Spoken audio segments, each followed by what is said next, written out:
जिसकी जात का पता नहीं वो गन्ना की बात करता है। आपको जितनी गाली देनी है आप दीजिए, हम खुशी से लेंगे। अनुराग ठाकुर जी ने मुझ पर गाली दी है। आप बताएं जाति कैसे पूछ सकते हैं? आप पूछ के दिखाओ जाति को। आप जाति कैसे पूछो तो? जितना मेरा आप लोग इंसल्ट करना चाहते हैं आप खुशी से करिए, आप रोज करिए। सर, जो भी इस देश में दलितों की, आदिवासियों की, पिछड़ों की बात उठाता है, जो भी उनके लिए लड़ता है, उसको गाली खाना ही पड़ता है। और मैं ये सब गालियां खुशी से खाऊंगा।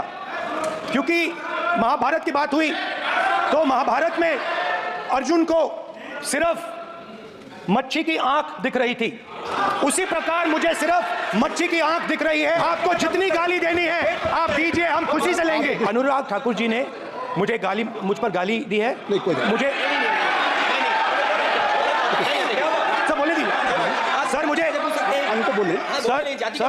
अनुराग ठाकुर जी ने मुझे इंसल्ट किया है, मगर मैं अनुराग ठाकुर जी से कोई माफी नहीं चाहता हूं। मुझे कोई माफी की जरूरत नहीं है।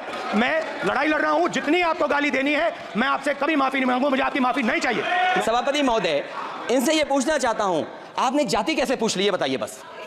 आप जाति कैसे पूछ सकते हैं? आप बताएं जाति कैसे पूछ सकते हैं? आप पूछ के दिखाओ जाति को। आप जाति कैसे पूछो तो?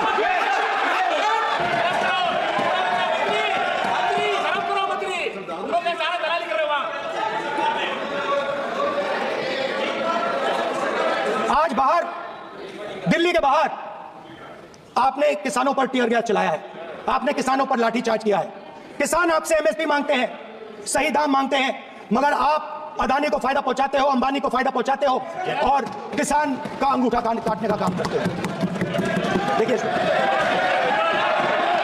हम कहते हैं अभय मुद्रा, हम कहते हैं डरो मत, आप कहते हो हम आपका अंगूठा काट देंगे। ये फर्क है। कॉन्स्टिट्यूशन में कहीं नहीं लिखा है कि पेपर लीक होना चाहिए, कॉन्स्टिट्यूशन में कहीं नहीं लिखा है कि अग्निवीर होना चाहिए, कॉन्स्टिट्यूशन में ये सब नहीं लिखा है। इसलिए मैं यहां रेस कर रहा हूं। कॉन्स्टिट्यूशन में नहीं लिखा है कि हिंदुस्तान के युवाओं का अंगूठा काटना चाहिए, उनका जो हुनर है उनसे छीना जाना चाहिए। बैठे कर रहे हैं सर, 5 बजे अब भी बैठे करेंगे। अब कुछ नहीं होगा, 5 बजे देखिएगा। ये आपकी किताब में लिखा हुआ है, मनुस्मृति में लिखा है, मगर कॉन्स्टिट्यूशन में नहीं लिखा। और अगर आप कहते हो कि यूपी में आपका राज है और वहां पे कॉन्स्टिट्यूशन नहीं लागू होता है, वहां पे मनुस्मृति लागू हो रही है। और हिंदुस्तान के हर गरीब व्यक्ति को हम ये कहना चाहते हैं, आपकी रक्षा कॉन्स्टिट्यूशन करता है। और ये बीजेपी के लोग कॉन्स्टिट्यूशन पर 24 घंटा आक्रमण करते रहते हैं। और जहां भी आप जाते हो, एक धर्म को दूसरे धर्म से लड़ाते हो, नफरत फैलाते हो। कहां लिखा है कॉन्स्टिट्यूशन में? कहां लिखा है कॉन्स्टिट्यूशन में कि एक धर्म को दूसरे धर्म से लड़ाना है? कहां लिखा है कॉन्स्टिट्यूशन में कि दलित परिवार को बंद करके अंदर रखना है और उनके अपराधियों को बाहर घूमने देना है? कौन से कॉन्स्टिट्यूशन में लिखा है? मुझे दिखाइए। पॉलिटिकल इक्वालिटी जो थी वो खत्म हो गई है। हिंदुस्तान के सारे इंस्टीट्यूशंस कैप्चर कर लिए गए हैं। सोशल इक्वालिटी नहीं रही, फाइनेंशियल इकोनॉमिक इक्वालिटी नहीं रही।